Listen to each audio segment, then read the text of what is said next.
రూ. 10 ఒక బీడీయో ఇస్తే చెప్తాను అన్నాడు డిటెక్టివ్. ఒరే బుడుగు ఇలా రా అని అమ్మ పిలిచింది ఇంతట్లోకి. అప్పుడేమో బుడుగు భయపడిపోయాడు. డిటెక్టివ్ రావు బుడుగుని దగ్గరసా కావలించేసుకుని, వెళ్ళకు బుడుగు, కూని కూని తుపాకీ పేలి చేస్తారు అన్నాడు. బుడుగు బాబోయ్ బాబోయ్ అన్నాడు పాపం ఏడుచుతూ. ఇక్కడే ఉన్నాన్రా, భయపడకు అన్నాడు బాబాయ్. బాబాయ్ కాదు బాబోయ్ బాబోయ్ అన్నాను బాబాయ్ అని గట్టిగా చెప్పాడు బుడుగు. ఏ అన్నాడు డిటెక్టివ్ రావు. వెధవా, నీ మీసాలు చొక్కా గుండు సూది గుచ్చుకున్నాయి నాకు. అవి వాడి గుండె మీద చిన్న క్రాపింగ్ ఉందిలే ఆ బోడి వెధవకి. వాడి గుండె మీద కొట్టేశాడు బుడుగు. ఒరే బుడుగు, నిన్నేరా ఇలా రా అని పిలిచింది ఒక ఆడ గొంతుక. ఆడది పిలుస్తోంది అని చెప్పేశాడు డిటెక్టివ్ రావు అటుకేస్తూ భయంగా చూస్తూ. మా అమ్మ అని చెప్పాడు బుడుగు. అవును మా వదిన అని చెప్పాడు బాబాయ్. అయితే 2 గొంతుకలు అన్నమాట. చూసావా, ఒక్క కూనెల వాడు ఒక్క తుపాకీతో నిల్చుని 2 గొంతుకలతో పిలుస్తూ ఉన్నాడు. ఈ కేసు చాలా విచిత్రంగా ఉంది అని చెప్పేశాడు డిటెక్టివ్ వాడు. కాదు ఒకటేరా, మా వదినే వాళ్ళమ్మ కదా అన్నాడు బాబాయ్. ఏమో, హంతకుడు దొరికితే కానీ అసలు సంగతి చెప్పలేను అన్నాడు డిటెక్టివ్ రావు అద్దం ముక్కలోంచి చూస్తూ. వాడి మాటలు బుడుక్కి తెలియలేదు కానీ బాబాయ్కి తెలిసాయి. మరి మనకి ఎలా తెలుస్తుంది అని అడిగాడు బాబాయ్. మనం లోపలికి వెళ్ళి చూద్దాం అన్నాడు వాడు. మరేమో ఒక పిస్టోలు, సిగరెట్టు, ఒక ఓరుకోటు పెద్దదట, ఇంకా 2 మీసాలు, కొంచెం రక్తం, మళ్ళీనేమో ఒక 2 జడల సీత కావాలి అని చెప్పాడు వాడు. సీత అంటే బాబాయ్కి కోపం వచ్చేసింది. బుడుగుకి బోల్డు ఆశ్చర్యం వచ్చేసింది. సీతని పిలిచితే వాళ్ళ తాత తంతాడు. నేను పిలవను బాబు అని చెప్పేశాడు బుడుగు. ఈ సీత కాదు, అసలు సీతైనా సరే ఏదో ఒక సీత కావాలి అని చెప్పాడు డిటెక్టివ్. అయినా బాబాయ్కి కోపం పోలేదు. ఎందుకు అని అడిగాడు. ఏం లేదు, తెలుగు డిటెక్టివ్ కదా, ఒక్కసారి ఆడ సెక్రటరీ భుజం మీద చేయేసి నవ్వాలి అన్నాడు డిటెక్టివ్. చంపేస్తుంది తెలుసా సీత అని చెప్పాడు బాబాయ్. ఉత్తినే నవ్వినా చంపేస్తుంది, ఇంకా భుజం మీద చేయి పెట్టి నవ్వితే ఇంకా చంపేస్తుంది. మరి సీత లేకపోతే డిటెక్షన్ చేయడం ఎలా అన్నాడు డిటెక్టివ్. లేకపోతే మానేయి అన్నాడు బాబాయ్. ఒరే బుడుగు, నిన్నే పిలిచింది, చెవుడా ఇలా రా అంది బుడుగు వాళ్ళమ్మ తల్లి. వాళ్ళమ్మ మళ్ళీ. అప్పుడు బుడుగు లోపలికి వెళ్ళాడు. మీ బామ్మ బాబాయిని పిలిచిందని చెప్పు అంది అమ్మ. బుడుగు వీధొరుగు మీదకి వచ్చి బాబాయిని పిలిచాడు. బాబాయ్ లోపలికి వెళ్ళి మళ్ళీ పరిగెట్టుకు వచ్చాడు. వంటింటో 100 రూపాయలు పోయాయి అని చెప్పాడు గట్టిగా. ఇది చాలా చిత్రమైన కేసు, డిటెక్టివ్ చేస్తాను, నన్ను అడుగు అన్నాడు డిటెక్టివ్. ఇలా కళ్ళు విప్పి చూసి సరే చెయ్యి అంటాడు బాబాయ్. అప్పుడు ఆ డిటెక్టివ్ వాడు జేబులోంచి ఇంకా పెద్ద మీసాలు తీసి పెట్టుకుని అన్నాడు. అనేసి గబుక్కున ఇలా కింద పడిపోయాడు. మళ్ళీ కొంచెం లేచి సిగరెట్ కాల్చి పద అని ఇలా పాపాయిలాగా పాకుతూ లోపలికి వచ్చాడు. గుర్రం ఎక్కడా డిటెక్టివ్ వాడు అని అడిగాడు బుడుగు. కానీ వాడి మీసాలు చూశాక అవమానం వేసి ఎక్కలేదులే. వాడు అలా లోపలికి పాకి వంటిలో దాకా వచ్చాడు. అమ్మ హడిలిపోయి ఏమిటిది బాబోయ్ అంది. పర్వాలేదు డిటెక్టివ్లే అని చెప్పాడు బాబాయ్. వంటింట్లో 100 రూపాయలు ఎక్కడ పోయాయి అని అడిగాడు డిటెక్టివ్. వంటింటో 100 రూపాయలు కాదు, మామూలు 100 రూపాయలే పోయాయి అని చెప్పాడు బాబాయ్. అంతట్లోకి బామ్మ హౌరా హౌరా అని కేకలు పెట్టేసింది. భయం లేదు, తుపాకీ ఇయ్యండి పేలుస్తాను అని చెప్పింది డిటెక్టివ్. ఎవడరా నువ్వు, ముందర వెధవ సిగరెట్ అవతల పారేయి వెధవ, మరేమో నువ్వు వంటింట్లోనే సిగరెట్ కాలుస్తావా, ఇంకానే నీ సిగరెట్ మండిపోను అని ప్రైవేట్ చెప్పింది బామ్మ. డిటెక్టివ్ హడ్డిలిపోయి సిగరెట్ పారేసింది. ఇక్కడ కాదు, వీధిలో పారేయి అని చెప్పింది బామ్మ. డికెస్టి లేచి వీధిలో పారేసి మళ్ళీ పాకుతూ వచ్చింది కోపంగా. వంటింటో 100 రూపాయలు ఎక్కడ పోయాయి అంది మళ్ళీ. ఏమో తెలీదు అన్నాడు బాబాయ్. ఎవరు ఏం ముట్టుకోకండి, శవం ఎక్కడుంది అన్నాడు డికెస్టి. శవం అంటే నాకు తెలీదు, కానీ బామ్మకి తెలిసిపోయింది. శవం లేదు, నీ శ్రాద్ధం లేదు, ఎవడరా నువ్వు పో అనేసింది మళ్ళీ. బాబాయ్ కూడా కోపడేశాడు, అవన్నీ ఇప్పుడు ఎందుకురా అని. మరి లేకపోతే డికెస్టింగ్ ఎలా అంది డికెస్టి. బుడుకుకి భలే భయం వేసింది. వాళ్ళమ్మ దగ్గరికి వెళ్ళిపోయాడు. వాళ్ళమ్మ బుడుగు విప్పు మీద మెల్లిగా కొట్టి, భయం లేదమ్మా అని నెత్తి మీద ముద్దు పెట్టుకుని ఇలా వాసన చూసింది. అప్పుడు బుడుగుకి భయం పోయింది. డికెస్టి ఇలా పాకుతూనే వంటిలో అంతా అద్దం ముక్కలోంచి చూస్తున్నాడు. బామ్మకి కోపం పోయి ఆశ్చర్యం వచ్చేసింది.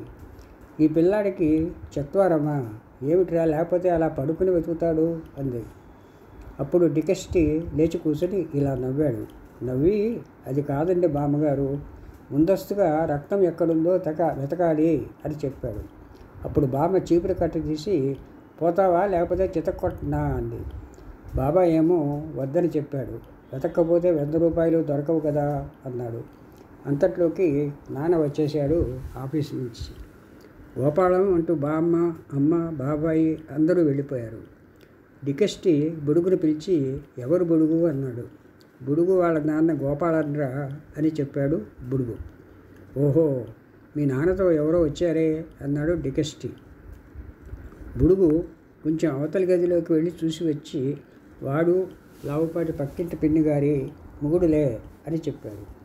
అవును, కానీ మీ నాన్నని కొంచెం అర్జెంటుగా పిలువు అన్నాడు డికెస్టి. సరే అని బుడుగు వాళ్ళ నాన్న వాళ్ళు దగ్గరికి వెళ్ళి, డికెస్టి పిలుస్తోంది రండి అని చెప్పాడు. నానా వాళ్ళు ఎలా పోయింది, డబ్బు ఎలా పోయింది అంటూ నా వెనకాతలే వంటింట్లోకి వచ్చారు. కానీ ఆశ్చర్యం, డికెస్టి ఏడి, వాడు కూడా పోయాడు. సరే, మాయమైపోయాడే.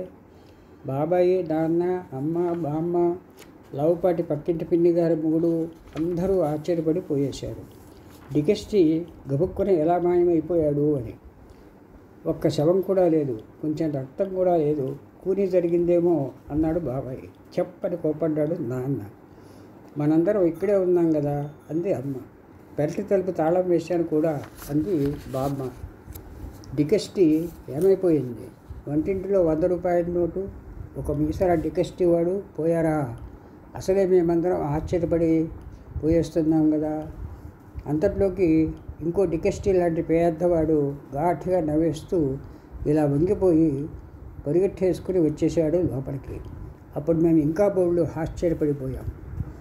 ఇదేమిటి, ఇంకో డికెస్టి వచ్చింది అంది బామ్మ. అప్పుడు ఆ లావుపాటి వాడు బామ్మకి దండం పెట్టేశాడు. బామ్మగారు, మరేమోను నేనేమో డికెస్టి వాడిని కాను అని చెప్పాడు. ఇంకానేమోను నేను ఎలక్షన్కి వచ్చాను, ఓటు కావాలి అన్నాడు. ఎలక్షన్ అంటే మంత్రి అవ్వడం ఇలా అని బాబాయ్ చెప్పాడు. దానికోసం మనం ఓటు ఇవ్వాలట. ఓటు అంటే నాకు తెలీదు. అప్పుడు బామ్మకి కోపం వచ్చేసింది. ఉండవయ్యా, డికెస్టి వాడు కనపడలేదు, అసలే మేము ఆశ్చర్యంగా ఉంటాను అలా అని అంది. అప్పుడు నాన్న ఇంగ్లీష్లో ఎలక్షన్ వాడితో ఏదో చెప్పాడు. వాడేమో ఇంతేరా అని ఘాటుగా నవ్వేశాడు. డికెస్టి అంటే ఆ మీసాల వాడేనా అని అడిగాడు. నిజం మీసాలు కావులేండి, డికెస్టింగ్ మీసాలు అని చెప్పాడు బాబాయ్. వాడు నాకు తెలుసులేండి అన్నాడు ఎలక్షన్ వాడు. మళ్ళీనేమో నాన్న దగ్గరికి పిలిచాడు. పిలిచి, ఈ డికెస్టి వాడు మీకు చాలా డబ్బు బాకీ ఉన్నాడా అన్నాడు.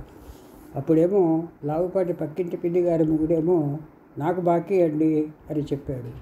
హోహో అన్నాడు ఎలక్షన్ వాడు. హోహో అని బాబాయ్ కూడా అన్నాడు. తర్వాత ఎలక్షన్ వాడేమో ఇలా కళ్ళు మూసుకుని, ఒరే డికెస్టి వాడు పిన్నిగారి మొగుడు ఏమనడులే, నేను 10 రూపాయలు అప్పు ఇస్తానులే, దామ్మా దా అని వచ్చాడు. నిజంగానే అని ఎవరో అన్నారు, కానీ కనపడలేదు. నిజంగానే ఒట్టు అన్నాడు ఎలక్షన్ వాడు. అప్పుడేమో డికెస్టి వాడు దబీమని కింద పడ్డాడు అటకమించి. హారిని అన్నాడు బాబాయ్ ఆశ్చర్యపడి. అందరూ నవ్వేశారు. అప్పుడేమో ఎలక్షన్ వాడు ఓటు నా ఓటు ఓటు అన్నాడు. నువ్వు మంత్రివి అయితే మరి మా ఇంటికి పక్కింటి పిన్ని గారింటికి వెళ్ళవేస్తావా అని అడిగింది బామ్మ. ఓ అన్నాడు ఓట్లవాడు. మళ్ళీనేమో అలా ఎదురింటికి వెళ్ళవేయకూడదు మరి అంది బామ్మ. ఓ అన్నాడు ఓట్లవాడు. మరి నన్ను జట్కా తోలనిస్తావా అని అడిగాను నేను. మీ నాన్న నాకు ఓటేస్తే తప్పకుండా తోలుతావు అన్నాడు ఓట్లవాడు. ఓహో మీ ఓటు నాకే అన్నాడు ఓట్లవాడు మళ్ళీ. నాకు డికెస్టింగ్ కేసులు ఇస్తారా అండి అన్నాడు డికెస్టివ్ వాడు. నాకు ఓటిస్తే నీకు బోల్డ్ కేసులు అని చెప్పాడు ఓట్లవాడు. ఇంతలోకి ఎవరో 2 జల్ల సీత వచ్చింది. ఏమండి అని పిలిచింది వీధిలోంచి. బాబాయ్ ఒక్కసారి ఓయ్ అనేసి పరిగెత్తేశాడు. అప్పుడు నేను వెళ్ళాను. ఆ సీత ఇంచక్కా ఉందిలే, మీ ఓటు మాకు ఇస్తారు కదండి అంది ఆ సీత. ఓటు నా ఓటు మా అమ్మ ఓటు అన్నది వదినది పక్కింటి వాళ్ళది, ఈ ఊరి వాళ్ళ ఓటులు అన్నీ మీకే ఇస్తాను అన్నాడు బాబాయ్ ఇలా డ్యాన్స్ చేసేసి కాళ్ళు చేతులు ముడి వేసుకుని. అప్పుడు నేను కూడా ఓటిస్తాను అన్నాను. అప్పుడు సీత సరేనని ఇలా వంగి నన్ను కొంచెం ముద్దు పెట్టుకుంది. నా ఓటు కూడా తీసుకోండి అన్నాడు బాబాయ్. సరే అండి అని నవ్వేసి వెళ్ళిపోయింది సీత. ఏ ఓటు అంటే ముద్దు అని అర్థమా బాబాయి అని అడిగానా. అంతట్లోకి ఇంకో పెద్ద మీసాలవాడు గబగబా పరిగెట్టుకు వచ్చేశాడు. నన్ను ఇలా ఎత్తుకునేసి బోల్డ్ ముద్దులు పెట్టుకునేసి మీ ఓట్లు మాకే అని బాబాయ్ చెప్పి మళ్ళీ పరిగెట్టుకు వెళ్ళిపోయాడు. ఓటు అంటే ముద్దు కాదురా బుడుగు అని చెప్పాడు బాబాయ్ అప్పుడు. అప్పుడు మా ఇంటి లోపల ఉన్న ఎలక్షన్ వాడు వచ్చి మీ ఓటు మాకే అని మళ్ళీ చెప్పేసి వెళ్ళిపోయాడు. అమ్మయ్య అన్నాడు నాన్న. 100 రూపాయలు పోయాయి కదా అంది అమ్మ. ఈ ఓట్లు వాడిని వెతికి పెట్టమంటే సరి అంది బామ్మ. అబ్బే వద్దండి, నేనే డిటెక్టింగ్ చేస్తేస్తాను, ఒక్క శవం కూడా లేదు, ఉంటే ఇందాకలే డిటెక్టివ్ చేస్తాను. నాన్న వాళ్ళు కోపంగా వెళ్ళిపోయారు లోపలికి. ఎలాగరా అన్నాడు బాబాయ్. అప్పుడేమో డిటెక్టివ్ వాడు నన్ను పిలిచి బుడుగు నీ దగ్గర పాత జటకా బీడీలు ఉంటే ఒకటి చెప్తాను అన్నాడు. నాకు జాలేసింది. సరే ఒక్కటే ఇస్తాను అని చెప్పాను. వాడు నాతో వచ్చాడు ఇలా అద్దంలోంచి చూస్తూ. నేను సందుగా పెట్టి తీసి అందులో బామ్మ బొత్తులు పెట్టి తీసి కొంచెం దూది ఉంటే అది కూడా తీసేసి బీడీ కోసం చూశానా, దొరికింది అనేసి డిటెక్టివ్ వాడు గట్టిగా అరిచేశాడు. నేను హడ్డిలిపోయానులే. అమ్మా నాన్న బాబాయ్ బామ్మ అందరూ వచ్చేశారు. ఏమిటి అంటూ. ఇగో వంటింటో 100 రూపాయల కేసు మీ బుడుగు ఒత్తుల పెట్టిలో ఉంది అన్నాడు డిటెక్టివ్ వాడు. అది నా ఒత్తుల పెట్టి అంది బామ్మ. కాదు, నేను గోళికాయలు దాచుకున్నాను, నాది అని చెప్పేశాను నేను. కానీ అందులో బామ్మ వంటింటో 100 రూపాయల కేసు దాచిందని నాకేం తెలుసు, ఉత్తిరే ఒత్తులు పెట్టుకుంది అనుకున్నాను. వీడే హంతకుడు అన్నాడు డిటెక్టివ్ వాడు. అప్పుడు ఎంత ఆశ్చర్యం పడిపోయారో తెలుసా. తెలీదనుకో. సశేషం. మిగతా భాగం